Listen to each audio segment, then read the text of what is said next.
Think? I'm standing like Ward. We're leaning in together.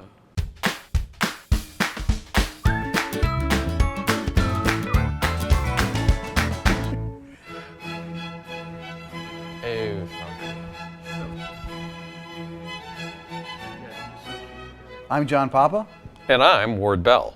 and today we're going to learn 5 things about RxJS. What is RxJS? RxJS is an implementation of something called the observable pattern. Who cares, right? It's a. Do you care about patterns? I don't. What it really is a tool for reasoning about streams of change, streams of events. I like to think of it as kind of Legos for events. For it, what's the most basic use? Well, if you're an Angular programmer, you're not going to be able to avoid using it because some of the major APIs that you're going to interact with are observable APIs. I like to think that necessity is something that gets your attention, but it isn't the only reason.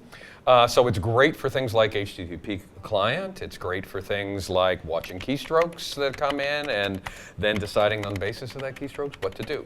Do you often watch the keystrokes on the keyboard? I have found that to be one of those riveting experiences a person can have. I can lose myself entirely in watching keystrokes. However, every occasionally I do let the application do the watching. Oh, okay. You mean the app doing it? The Gotcha. app, that's No worries. right. So you mentioned HTTP. That's a pretty common thing that most apps have, if not all, right?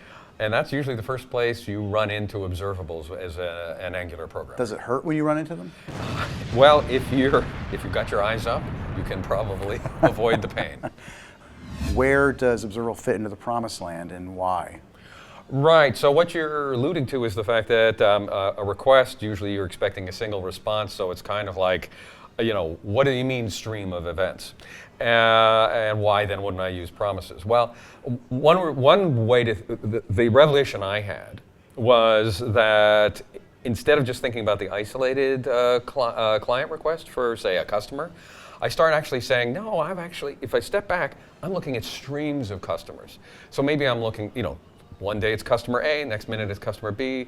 So I really want to stop thinking about the individual request and start seeing that as a stream of customer requests. What? So, when he's doing this observable thing, yeah.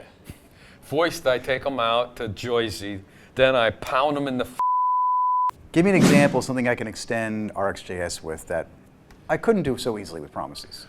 Well, it's sort of the ability to manipulate the events wherever they may come from. So if we're sticking with HTTP, I might find that, suppose I issued the request and then, the connection wasn't so good, so I wanted to retry it, and then I get it and continue on my merry way. So there's a retry operator? There's a retry operator. I can interweave that with my own caching strategy. So somebody, like, for example, I could say, all right, well, I have the customer from a previous state, but now I want to go see if it's the same customer, if there's any updates.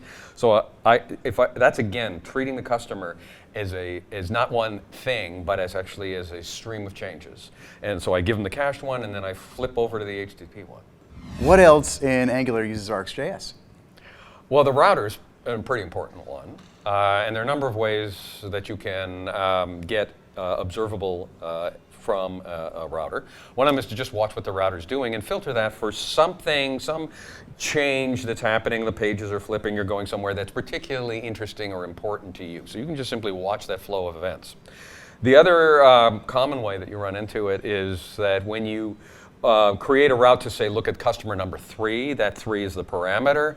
I may want to watch for it to become 3 or become 7 or whatever, and then when I hear that parameter has changed, I'm now going to go get customer 3 or go get customer 7. So if we're going from the same component in Yep. Angular from customer 3 to customer 7, Right. It's not destroying the component in that case? No, it's keeping the component alive, but you have to somehow realize that although you routed to the same component, some parameter information has changed and you want to respond to that and change the customer.